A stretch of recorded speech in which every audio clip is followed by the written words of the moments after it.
hi there everybody. This is Pastor Markus and Oji. Welcome to Construction Zone Online. This is our last episode of New Creature Labs, but that doesn't mean we're quitting. I don't know how much longer we'll be doing these videos, but I want to tell you a story. We used to go to this orphanage in Western Ukraine. It's not an orphanage anymore, but it was a place called Chasovsy. And we would go there on Christmas and bring gifts and then spend time with the kids there because they really needed people more than they need the gifts anyway. But I used to get these little Lego sets, and one time I went there and one of the kids had gotten the Lego set, and I sat down with him and said, I'll help you put it together. He's maybe 9 or 10 years old, he had never done Lego before. And so he grabbed the box and he was looking at it like this, okay, we have to make that, and trying to find the pieces to build the little ship. And I said, hey, you don't have to do that. There's directions. And we can look, here is step 1 on building the car, and we can just follow step 1 and step 2, step 3. Well, he looked at the directions and they looked too complicated for him, and he set it aside and he went back, tried to do it his own way. He never did get it figured out. In fact, he gave up and left me sitting there with a box of open Lego. I didn't even know, should I give it to somebody else? What should I do with it now? I tell that story because a lot of times we do that. People do that. They have all these pieces in their life that they're trying to figure out. Like, what do I do? What's going to happen to me next? What do I do now? But God has given us directions. He's given us He's given us His Word, and He's even, like me sitting with that boy, He's even sits next to us and says, I want to walk with you through this life.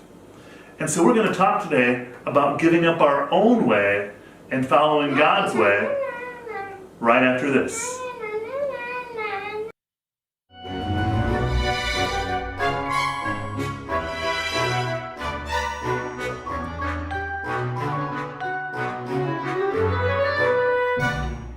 Look, Sputter brought the mail in.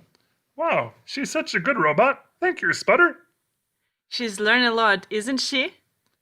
Oh, it's here. I can't believe it. It's finally here. What is it, Professor Higglebottom? I got a package. A wonderful package. What's in it? You just wait and see, Molly. I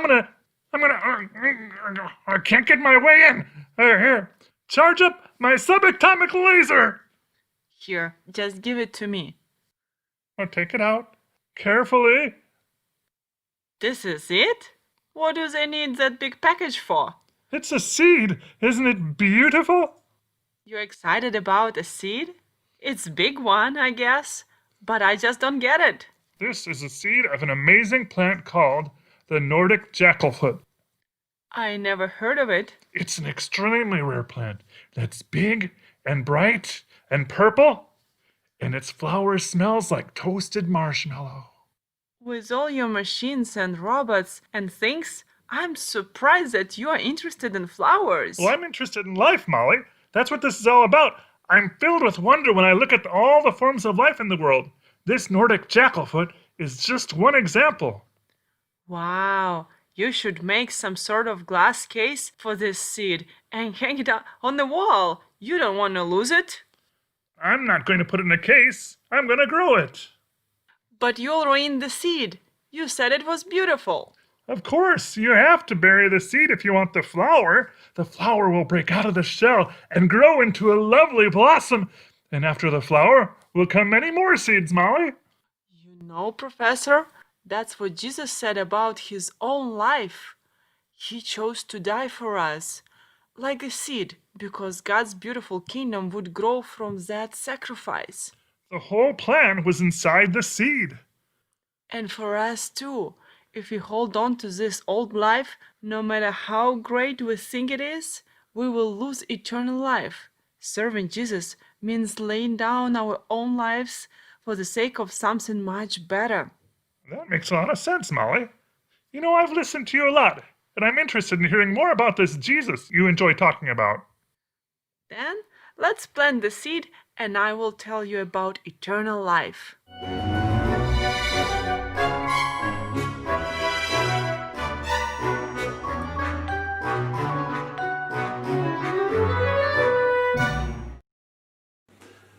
So we are well on our way. Olivia's building this set, following the directions. And I want to talk to you about your old life and your new life. You know, people who are born again talk about their old life and their new life. Your old life is like a seed. And we all start out this way. But this is not how we were meant to stay. Right? Our old life is our life without Jesus. Our new life is our life with Jesus.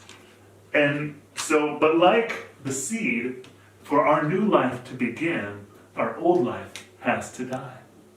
And so, you might have seen people get baptized, and we use the same words. We talk about their old life when they go down in the water, they're buried, and they're dead to their old life, and they come up, and they're saying, this is my new life, I'm following Jesus this day forward. From now on, I'm giving up my old way, and I'm going to go God's way. So we're going to be looking at a Bible story today about a guy named Naaman, and he was on his way to death, but he found new life when he trusted in God. And we'll see what that looks like right now. I don't know how this puts together. Well, let's look. Naaman was a commander of the army of Syria. The king of Syria loved him and thought very highly of him. He was a mighty warrior who won many battles against Israel. But Naaman had caught a terrible skin disease called leprosy. His skin had turned white and scabby with the disease. Leprosy meant that he would be very contagious and it would eventually kill him. The Syrian army had captured many Israelites and brought them home as slaves. One of those slaves was a young girl. She heard that her master now had leprosy. She told Naaman's wife, "If only my master would see the prophet who is in Samaria, he would cure him of his leprosy." Naaman's wife told Naaman, and Naaman told the king what the girl had said. The king said, "Go to the prophet. I will send a letter to the king of Israel." He wrote a letter to the king of Israel that said, "Please heal Naaman's leprosy." Naaman took the king's letter and brought gifts of his own to give to the one who would make him well. He took 10 talents of silver, 6,000 shekels of gold, and 10 sets of clothing. When Naaman arrived in Israel, he took his king's letter and gave it to the king of Israel. When the king of Israel read the letter, he got all upset. "Am I a god that I can kill a man and bring him back? The king of Samaria is trying to stir up trouble with me." When Elisha the prophet heard about Naaman, he sent for him. "Have him come to me, and he'll see that there is a prophet of God in Israel." Naaman and his servants came to the place where Elisha was staying. Elisha didn't treat Naaman like a famous general. He didn't even leave his house. He sent someone outside to tell him, "Go wash yourself 7 times in the Jordan River, and you will be healed." Naaman looked at the messenger from Elisha and turned away. He was furious. He said, "I thought the prophet would come out and wave his hands and cure me. The Jordan River is a filthy, stinky river. The rivers at home are much better for bathing." Naaman stomped off in a rage. His servant said to him, "My father, if the prophet had told you to do some great thing, would you have not done it? Why not do this small thing that he asked you?" Naaman, the great mighty warrior, who liked being treated like a celebrity, had to humble himself to be healed. He could have stayed prideful and gone home dying of leprosy. Instead, he listened to his servant. He stepped down into the muddy, nasty water, held his breath, and dipped in over his head. 1 dip, nothing happened. 2, 3, 4, 5, 6. Didn't seem to change anything. But on the 7th time down, when he came out of the water, his flesh was healed, and he was restored. His scaly, broken skin was as new as a child's. Naaman quickly went back to Elisha to say thank you. He tried to give him the gifts he brought, but Elisha wouldn't accept them. Naaman said, "Now I know there is no God in the entire world except in Israel. At least let me take 2 loads of dirt home with me, because from now on I will only bring offerings to the Lord. But may God forgive me when the king bows to his idol and he leans on my arm. I'm supposed to bow too. May the Lord forgive me for this." Elisha said, "Go in peace." Hey, we're back. Look, OG has put together a small space army and a robot and some vehicles. She did a great job. She followed the directions and was able to complete it, even though it says 5 and up, and she's 4. We were looking at the story of Naaman, and Naaman had figured out how the prophet was supposed to heal him. He said, "I expected him to wave his hands over me and heal me." Or he may have expected him to send him on a brave quest to do something mighty. That's what his servant suggested he would have done. But instead, he had to humble himself and do something he didn't want to do. But because he did, he found healing and he found life. And so, always remember, boys and girls, that God is God and you are not. And that's why we need to lay down and give up our way and follow God's way. And Luke 9:23 says, if anyone desires to come after me, let him deny himself and take up his cross daily and follow me. Jesus said that, Luke 9:23. I'll say it one more time. If anyone desires to come after me, let him deny himself and take up his cross daily and follow me. Luke 9:23. It's not just going to Jesus for salvation, but it's following him daily, every single day, Jesus said. I have 2 eggs here.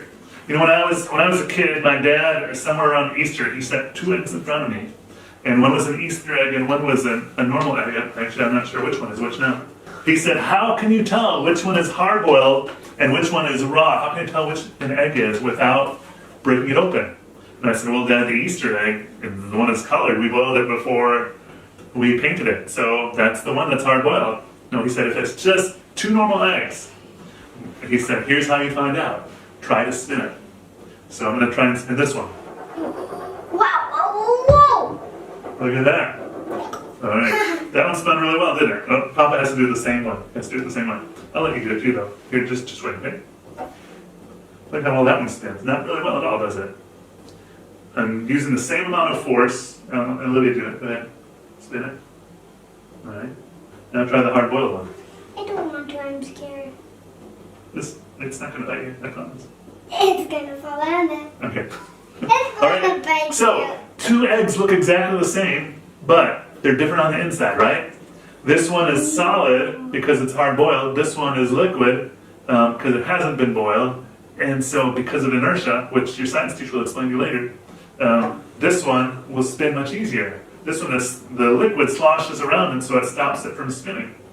You have a choice to be, and you have this choice every single day, whether to follow the leading of the Lord and do what he tells you to do, or to do your own thing. 2 types of people: those who follow God and obey his way, and those who do their own thing. All right. Let's make a decision to follow Jesus. We're going to pray. Okay. All right. Heavenly Father, thank you, Lord, for this message from Naaman, what we learned from him. Thank you that you've given us instructions so that we can have a great life where we'll grow in you and we'll know you more. I just pray for everyone watching today that we would be servants of the Most High God, that we would follow your leading, whatever you told us to do. In Jesus' name I pray. Amen. Amen. Thanks for watching. See you next time.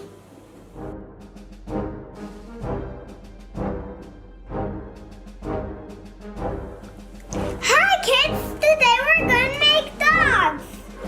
Just like this. We need a tongue, 2 eyes, pink paper, and a marker. First we take the paper and fold it into a triangle.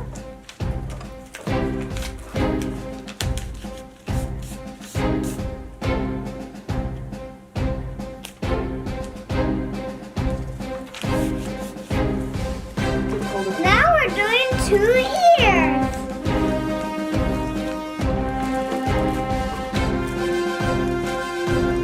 Now we make the nose. You do a circle. A big one.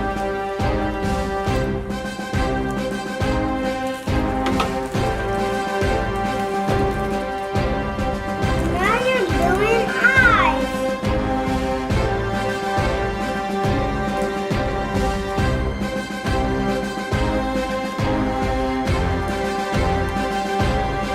Now we can make, if you want a girl, you can do eyelashes.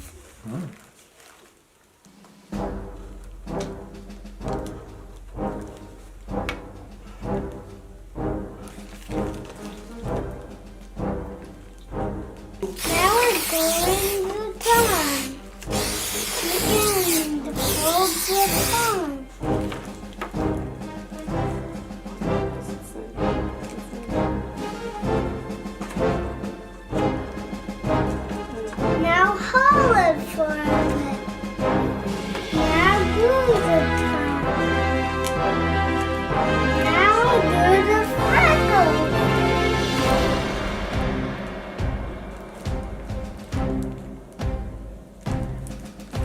And now do the whiskers.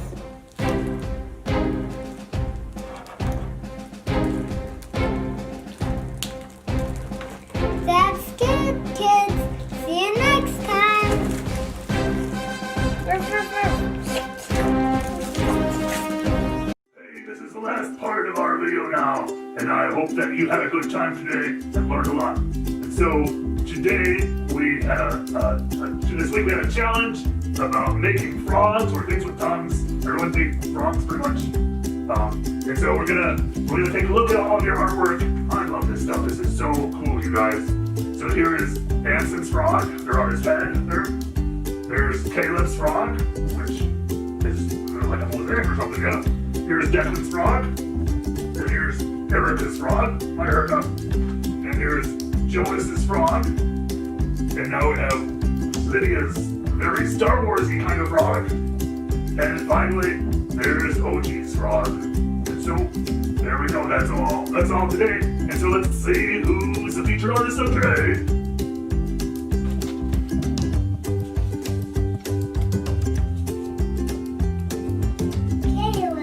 Caleb, congratulations.